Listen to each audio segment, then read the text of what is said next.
So today we're going to tap into the wisdom of Ralph Waldo Trine.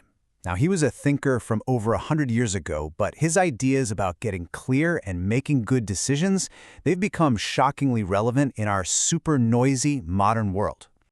But let's start with the question we've all probably asked ourselves, right? Why is it that you can be smart, have all the information you need, and still, in the heat of the moment, make a choice that you just wish you could take back? Why does that happen? Well, a lot of the time, it really boils down to this. We're drowning in noise. We've got the external noise, social media, notifications, everyone's opinions, and all of that creates a ton of internal static. Things like anxiety, impulses, and fear. It makes thinking clearly feel, well, almost impossible. But what if there was a way to find a clear signal through all that static? Turns out there's a timeless tool for this very problem, and it comes from a book written way back in 1897 by Ralph Waldo Trine called In Tune with the Infinite. And that's exactly what we're going to do here. We're going to uncover this tool that Trine called interior illumination. Then we'll figure out how to tell its calm, clear signal apart from all that confusing mental noise. And most importantly, we'll wrap up with a simple practice you can use tonight to start making better, more grounded decisions. All right, so first things first, we need to get a handle on this core idea. Trine calls it interior illumination. But what does that actually mean? Let's just put this in plain English. Interior illumination isn't some weird, mystical thing. It's really just a psychological state. It's that feeling of calm, centered clarity that lets you tap into your own deeper wisdom. You know that quiet, knowing voice that so often gets drowned out by the shouting of your daily anxieties? That's what we're talking about. And this all hinges on one core idea from Trine. He basically said that our external world, our careers, our relationships, our happiness, is just a mirror of our internal world. The real work gets done, and the real battles are won or lost inside your mind before they ever play out in real life. And again, this has nothing to do with magic. It's about taking control. It's the practical skill of realizing that when you intentionally shape your inner state, what you think about, what you focus on, you become the architect of your own reality, instead of just a passenger getting knocked around by circumstances.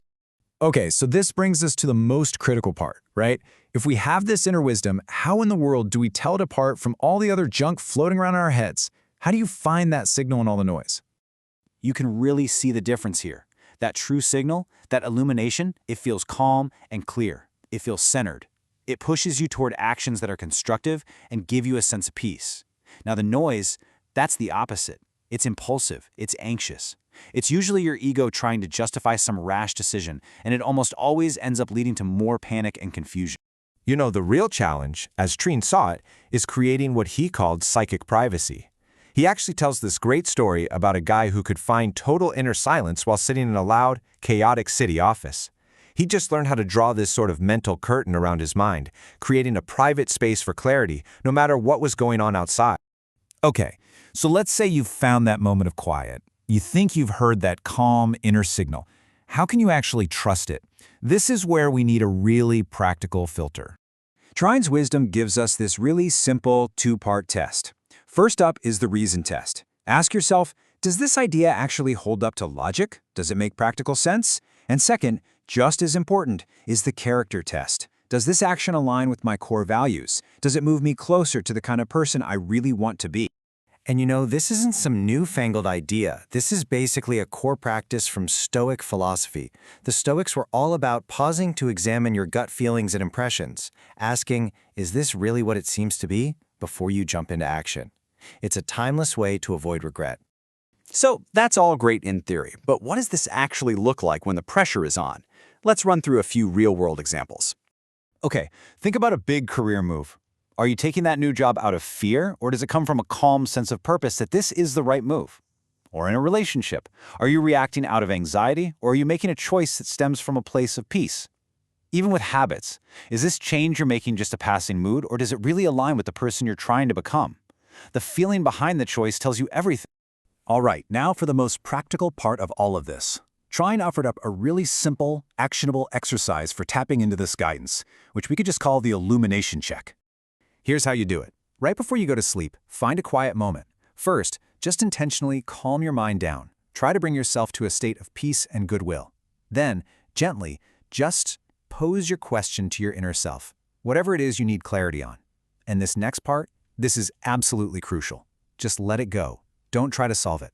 Release the need for an answer right away. See, the answer doesn't come from forcing it. The whole point is not to think harder. By letting go, you create the mental space for the answer to just show up. And it often does. Not like a lightning bolt, but as a quiet little insight when you're receptive. Maybe the next morning on a walk, in the shower, or the moment you wake up. So, if we boil this all down to one single message, it's this.